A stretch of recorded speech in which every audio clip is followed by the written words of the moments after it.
Run, river, run, run through the hills. Run, river, run to the sea. Run, river, run to your place beneath the sun. Run, river, run over me. Hi, this is Jan Lewis. Welcome to be my guest. Today we have Andy Volpe with us, and he is an artist and a living historian. And Andy has come here to show us some of his beautiful artwork and his creations. I first saw your owls in Grafton at the is it Small Stones Art Gallery? Yeah, it was called Small Stones Art Festival, I think is what and, it was. He's going to show us the owls. This was the piece that was in the show. This is a dry point and engraving on plexiglass, hand printed and then hand colored with watercolors. How long did it take you to do that, Andy? Oh, I don't remember. The center owl, short-eared owl, I did that actually back in college in 1996, 1997, when I was at Westfield State. Yeah. And then I added these little corner ones about a year ago. I dusted off the plates, just started working on it again, and then reprinted it. And he's going to show us one of these types of plates, too. Yeah. Did you major in art, Andy? Yes, I did. Yeah, I have a degree in fine art. I had applied to Westfield, Plymouth, and Keene. Oh, yeah? I wanted Plymouth, and I majored in art also. But that didn't come out like you did. Look at this one. You've got to see this. Yeah, this is the more... That's a horned owl, right? Yeah, that's a great one. Great horned owl, yep. This is done on pen. This is done with ebony pencil and colored pencils on paper. The and this detail. Yeah, that's my thing. Was that in front, looking at the owl, or from a picture you took? This particular one was from a photo. So a photo book that I had while at college, and worked from that. But I also do work from live birds. I'm good friends with Julie Collier and Jim Parks with Wingmasters. Yeah. And they do about 360 schools and libraries a year with live birds of prey, and I've gone to their shows and drawn from life. Absolutely wonderful. Do you have one of those cameras, those big old heavy ones? No.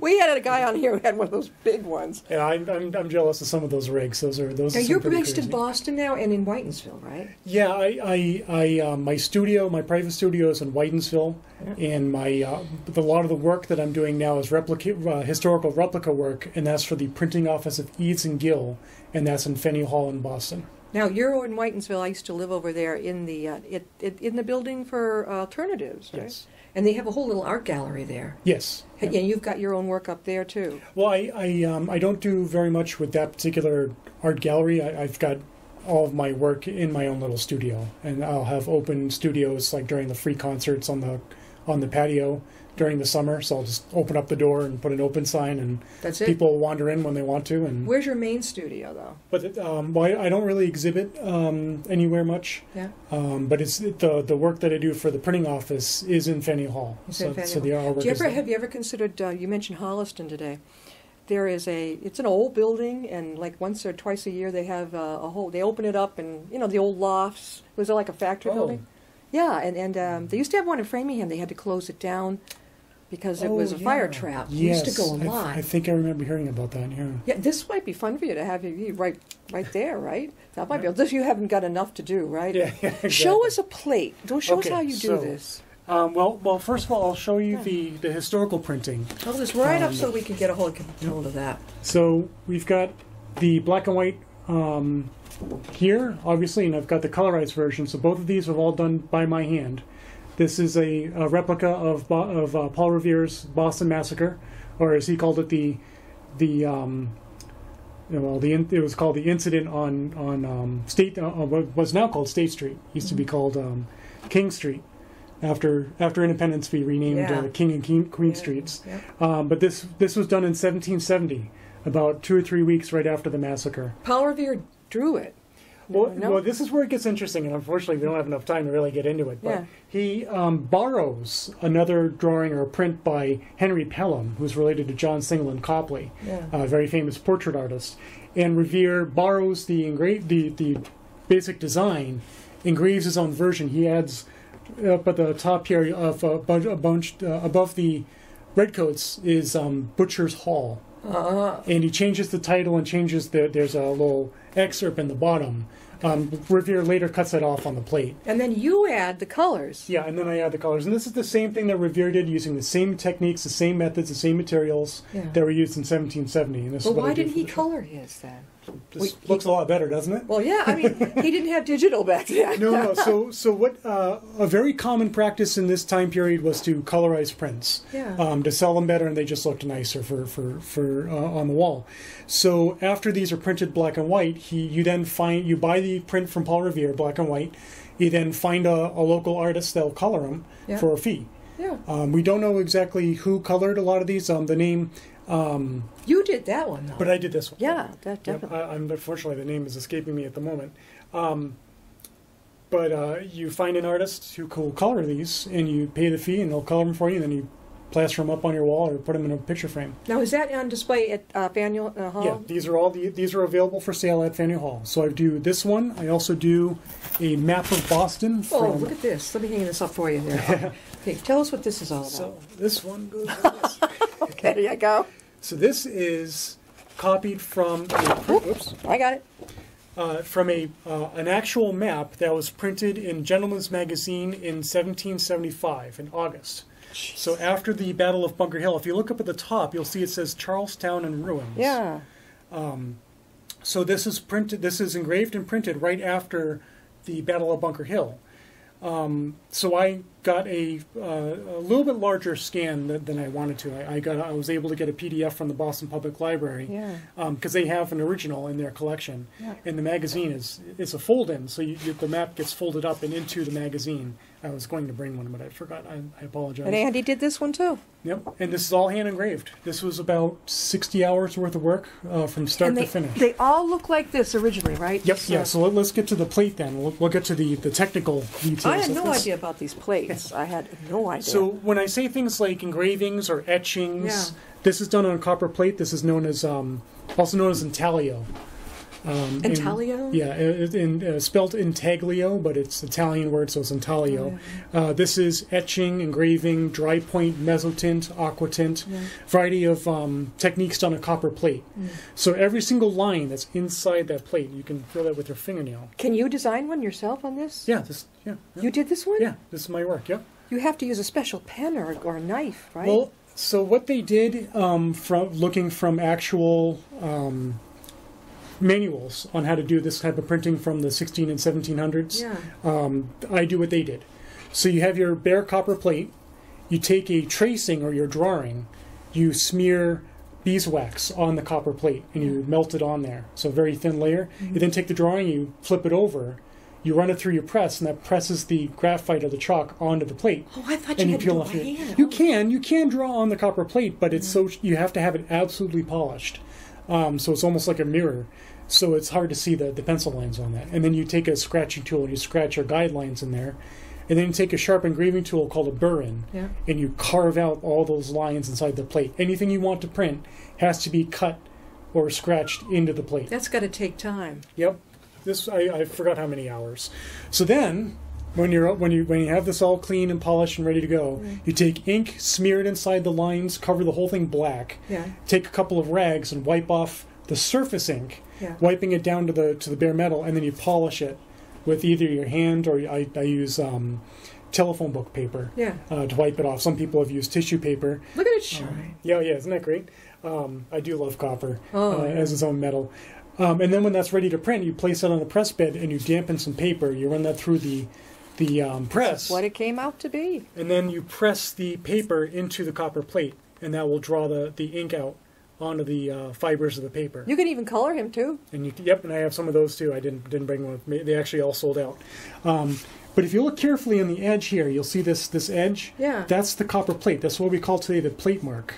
So you can actually see that as a hand-pulled print off of an actual copper plate. What sells more often, if they can see the plate mark? Or? Well, it's more of an aesthetic. In the 200 years ago, 300 years ago, it was not as aesthetically pleasing to have the plate mark. They wanted to make it look flat. Perfect, so in many contexts, they took a lot of pains to flatten the paper as much as possible to make the image stand out. Even earlier in the 1500s, my favorite artist, Albrecht Dürer, in Germany, in Nuremberg, in the 15 teens, A lot of his prints are cut right to the edge of his plates. Yeah. But as we get into the 1860s, when this is kind of revived as an art, they include the plate mark and they make it part of it. They also start to use thicker paper like we use now. And you also sign your name. They also started signing it. So you might know James McNeill Whistler, of Whistler's mother. Oh yeah, okay. He was also big into etching and printing like this, and he was among some of the first artists to start naming and numbering the amount of prints that they pulled off of a plate, and doing short editions, like 30 or 40 prints off of that plate. So a lot of collectors wanted like print number 1 or print number 2, and they did not want necessarily print number 30 or print number 200, because as you wipe and ink and print these, they start to wear down. The surface starts to wear down. So your print number 1 will look darker than your print number 20 or 30 or 100. Okay. So you have to control that. So there's a lot of... Andy, before we go any further, how can people reach you if they'd like to have some of these? So I've got my website, which is andyvolpe.com. And the printing work that I do for Eads and Gill is at the printing office in Eads and Gill at Faneuil Hall, and that's also at bostongazette.org. I don't think we print. I don't think we do sales online yet, but it has information about the printing office, and you can go visit there. It's Faneuil Hall, so it's basically open all the time. Okay. So if somebody wanted to reach you individually, they would. What's the best way to go? My website, andyvolpe.com. Andy Volpe, Volpe. Andy, A-N-D-Y, Volpe.com. And it'll come up, it'll show a lot of your work. Yep. Right? Yep. Now, he's got more to show us. Oh, yeah. All right. Let's go for it. So a lot of...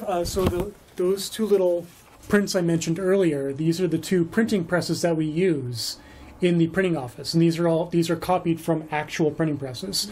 This one here, this rolling press, what we call it, or an etching press today, this is how they printed those engravings back in the day. Okay. And this is a copy of our actual press. So we've got the first, and for a short time, the only wooden 18th century wooden rolling press in the basically in the world. Where did they get it? So Gary Gregory, who founded the print shop, has a friend of his that told him about a printing museum that was closing in France, and they had this wooden press. And according to the story, the press was in a studio that was once used by artists you've never heard of, Picasso, Monet. Oh yeah. A couple of these artists I forget the printer's name. Yeah. But this press was in their collection, and the museum was liquidating, so it was able to get the press. Yeah. So we have an original 18th century press. Brought it over to the United States, and Gary set it up. He was originally in the next to the North Church. Did that cost a lot to ship it over here? I have no idea, but wow. I'm sure. Well, as he says, that was his German luxury car. Andy, you have such a great background. When you left Westfield State and you graduated, what did you do right afterwards? I floundered quite a bit. I think a lot of us did. Yeah. I was with the Westboro Gallery, which was a cooperative gallery in downtown Westboro for a number of years. I exhibited my work at several art shows. There was one at Cape and Hill Nature Sanctuary. I grew up in Sturbridge, Mass. Yeah. I was in Wilbraham, not far from you. Yeah. And so I had the nature, so that's where the birds kind of came in. I grew up with birds, coming to the bird feeder ever since I was a little kid, so I always liked birds. Nature, the Cape and Hill Nature Sanctuary, they had a couple of hawks that they were taking care of. Where are they located? In Charlton. Okay, sounded familiar. Right off of Route 20. Okay. So I had the love of art. I had the love of history. I had the love of birds. Went to Westfield State, got my degree in fine arts, and went from there. So yeah, I had a couple of art shows around the area. I was active with Westboro Gallery, and I also worked at Higgins Armory Museum. Wait till you see what he did with the Higgins Armory. Oh, yeah. So to finish up quickly with the printing press, this little card here, I'm still working on these a little bit. This is the what we now call an English Common Press. This is the letter press. Yeah. So if you're familiar with Gutenberg and the movable lead type, that's what this is. Ooh. So we print the Declaration of Independence as printed in Boston in 1776. People want to buy that. And we sell them, basically, we almost literally sell them off the press, hot off the press. Is it really expensive? $17.76. That's it? Well, it's about about $20. You can. I thought you were going to say like $500 or something for that.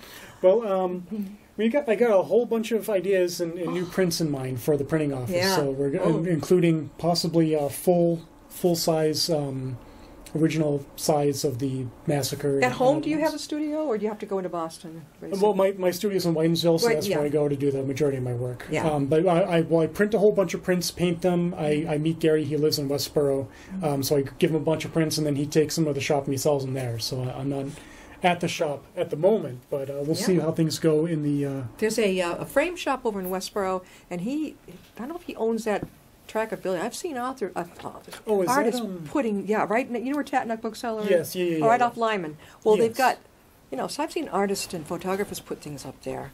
That guy who runs that frame shop. Art Emporium. Art Emporium, there you yes. go. Yeah, it was right on the tip of my tongue. If you could reach him. Yeah. So just some more of my own art. I love this. So I've got the Prairie Falcon on my left, your right. That's done in pencil just like the Great Horned Owl, but it's also colored with color pencils. So there's a couple of black and whites I took out. What's your favorite colored pencil brand? What's it called? Oh my gosh, I actually don't even know what the brand is. I've had a set for a decade. Because you can get them at Walmart from Crayola. They're okay. But I've heard other people say it's a little better if you spend a little more money. I just haven't used enough brands to really say which one or the other that I prefer. Crayola makes a good set. Pentel, I believe is the name. Canson, I believe, also makes a decent brand. Have you been to the Worcester? It's an art store in Worcester. Oh, CC Lowell. CC Lowell. Oh yeah, They're I've cool. gone there for many years. Oh, yeah, they're wonderful. Yeah, definitely a very cool. Look at this deck. Oh, the Higgins Armory. Yeah. All right. So the next one. Yeah. So I worked at Higgins Armory Museum in Worcester, Mass. From 2001 until they closed in 2013. What were you doing? I did arms and armor presentations. I developed a Roman legionary program, which I also give to schools, schools and libraries. So if you are ever interested in having a Roman soldier show up at your school, all the information is on my website on andyvolpe.com. My son was, I think, a school trip they brought him on. Yep, yeah, I did a whole bunch of school programs. That was when did you leave? How long? When they closed in 2013. Oh, my son must have been over there and seen you. You might have. Yeah. So I did sword play demonstrations and research. I did the Roman legionary. I'm active with the Company of the Wolf Argent, which is a 15th century group. Also with the Salem Train Band, which does 1630 from Salem, Mass. Wow. And I did the Roman. And in the final year of the museum, I was given the chance to basically become an artist in residence. So I went to all of the display cases and all the armors, and I drew as much as I could, as quickly as I could. Yeah. Filled about 5, this size, was 18 by 24, 16 by 20 drawing books full of arms and armor. Do you have a coloring book that you've designed for adults and kids? Isn't that a great idea? I've been thinking about it. It's been coloring's bouncing around big my with us head. grown-ups now. Yeah, Let me tell you. Yeah. It's integral. What an idea! So this is the famous armor that they have in their collection called the Teufenbach armor. So in 2013, unfortunately, the museum closed, and the collection of arms and armor went to the Worcester Art Museum. This armor is back on display. It's actually one of the first ones that got transferred over because it's a complete suit. Is it Celtic or what is it? German? This is Germanic. Yeah. From the Viking, or this is 15. It was marked 1554. So it was built in 1554. Germanic, meaning it's Germany. I believe this is southern Germany, is where the armor originally originated from. I wonder how they got that over to the Higgins Armory. Well, John Higgins started collecting stuff in the 1920s, and according to the stories, he would go to real estate auctions. A lot of the families of the famous families and rich families in Europe after World War I were basically bankrupt. Yeah. So a lot of them divested a lot of their own personal collections and heirlooms, and a lot of them included arms and armor. Collecting arms and armor was the hot thing in the 1890s and up to the 19-teens and 20s. I think actually my great grandmother was an artist, and she painted that guy with she painted a picture. It looked like a soldier in the woods with that kind of thing on. And Certainly possible, yeah. Yeah. Well, the Higgins Army Museum's collection is still the second largest in the United States, next to the Metropolitan Museum of Art in New York. So it all went to Worcester Art? Yeah, it's all at the Worcester Art Museum now. How did they transport all that stuff? Well, I actually was part of the crew with Bill McMillan, the conservator, and Jeffrey Forgang, the curator, and a couple other staff people there. We opened up the cases. We carefully took them off the mannequins. Yeah. We then they did condition reports. They packed them in boxes. They had a special crew come in, pack them, and they drove them over to Worcester Art Museum, and then they put them back up on display. Did you help? Did you help them do it at Worcester, or that was left? I just helped them actually take the armor off display at the Higgins. Yeah, it was not a lot break of work. anything. Yeah. Oh, yeah.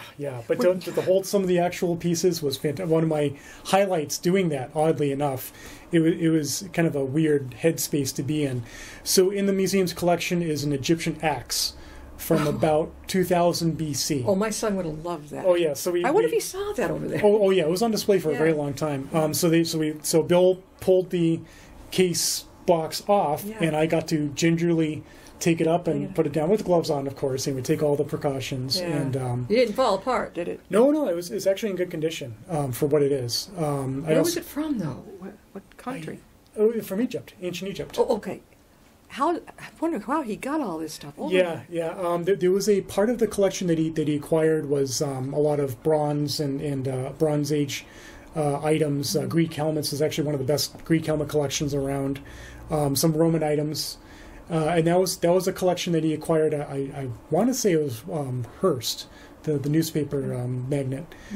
I don't quite remember all the story. I wasn't there when he collected it. So all the information that we gathered over the years and how we interpreted the collection, how we interpreted the museum over the years, it changed a little bit as we incorporated we shouldn't say new information, but more information about Higgins himself and how he went about.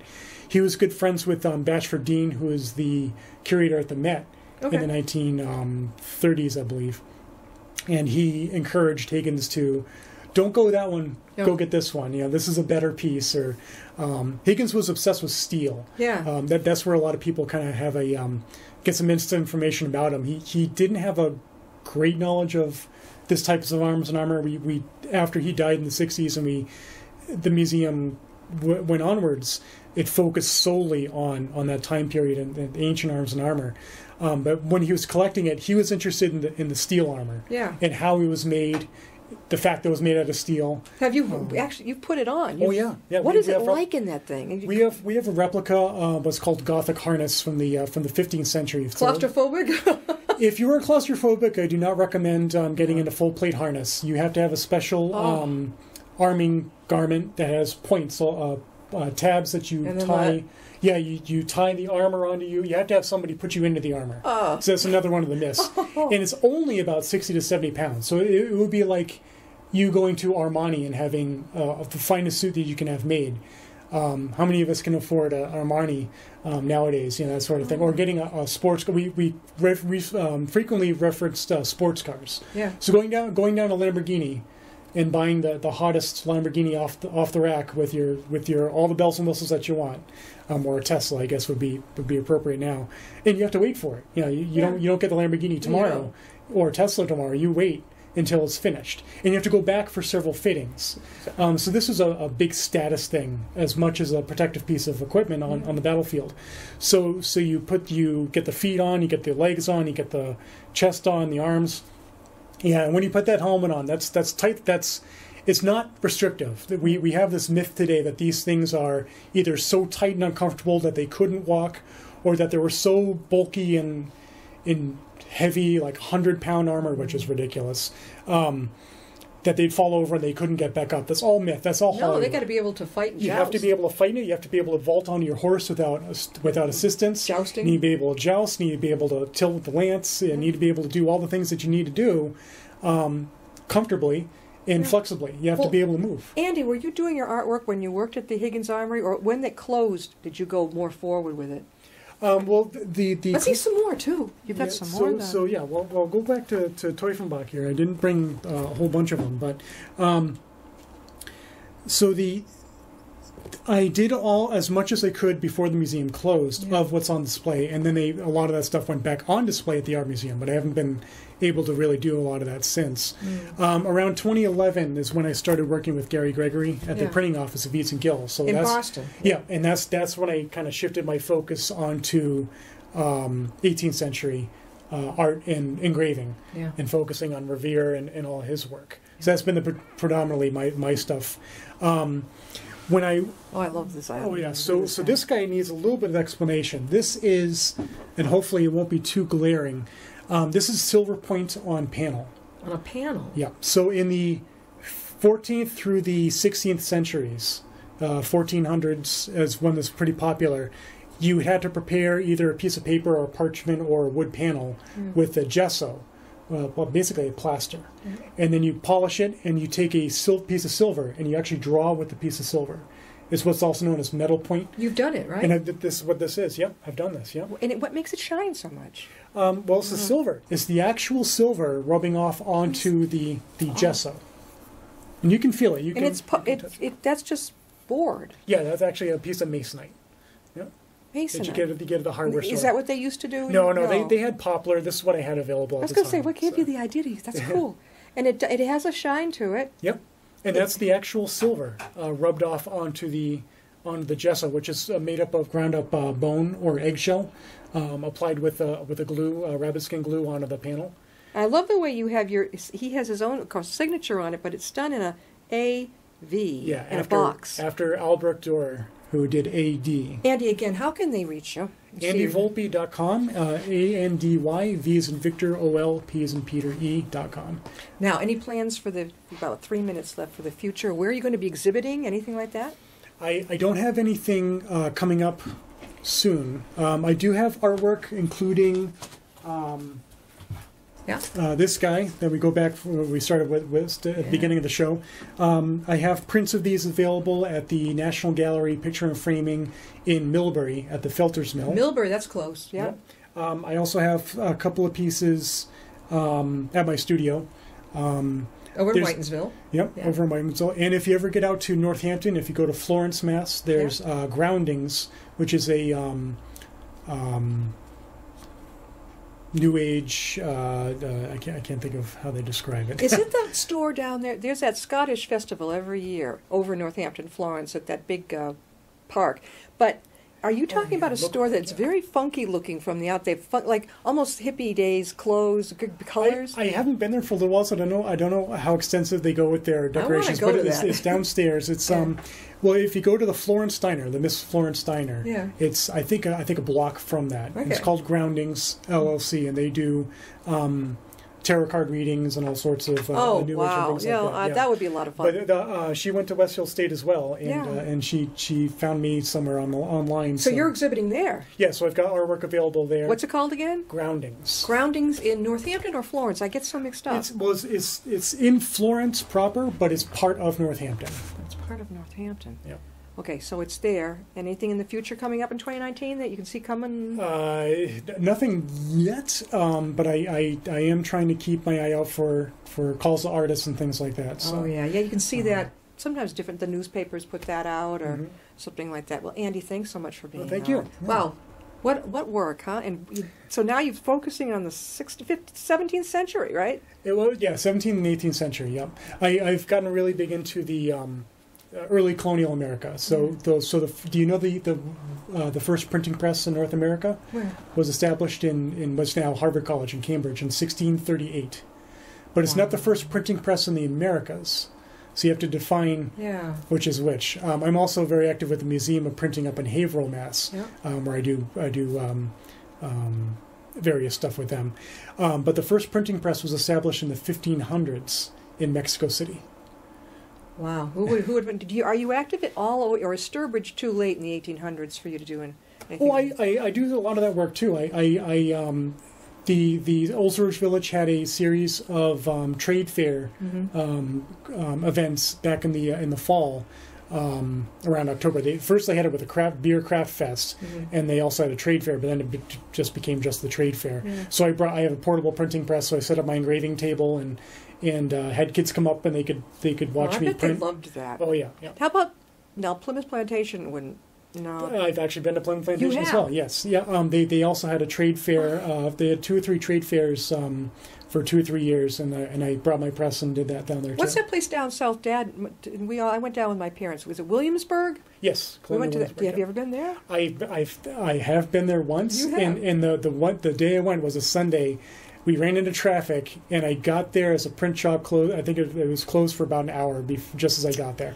But I ended up going to the bindery, where they assemble books, and one of the printers who shifts gears and goes to the bindery was there, and we started talking, and I mentioned Gary in the printing office, and he was all excited because Gary works with the printers at Williamsburg, and we collaborate with them. Well, before we the close, print I notes. deal with a lot of authors. Do you ever think of illustrating books? I have.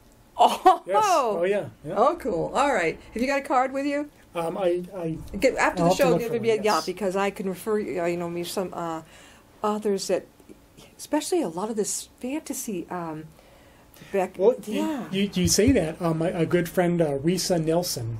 I've done some illustrations for some of her work. She did it's called the Dragon Slayer Sword series. That's right up your alley. Yep. So I did some of that stuff. I also did she had a short story called Rebecca's Hell, where my illustration features a couple of crows surrounding Van Gogh's Starry Night.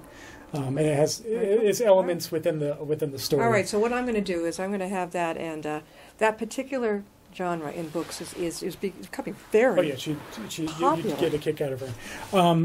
I also did illustrations for Dr. Bill Short, who focused on Viking and Norse, and also Dr. Ken Monshine. Both of these people were active with Higgins. Monshine's book just came out. It was looking at the Game of Thrones series and actual medieval history in arms and armor. So I actually drew a whole bunch of illustrations of swords and polearms and helmets and armor. From Higgins' collection, from reenactors that have copies. You should write a book, for God's sake. Andy, we got to. But this, we should have you back on the show too. Oh, I'd love to. Yeah, all right. anytime. Okay. We'll see you next time. I'll be my guest.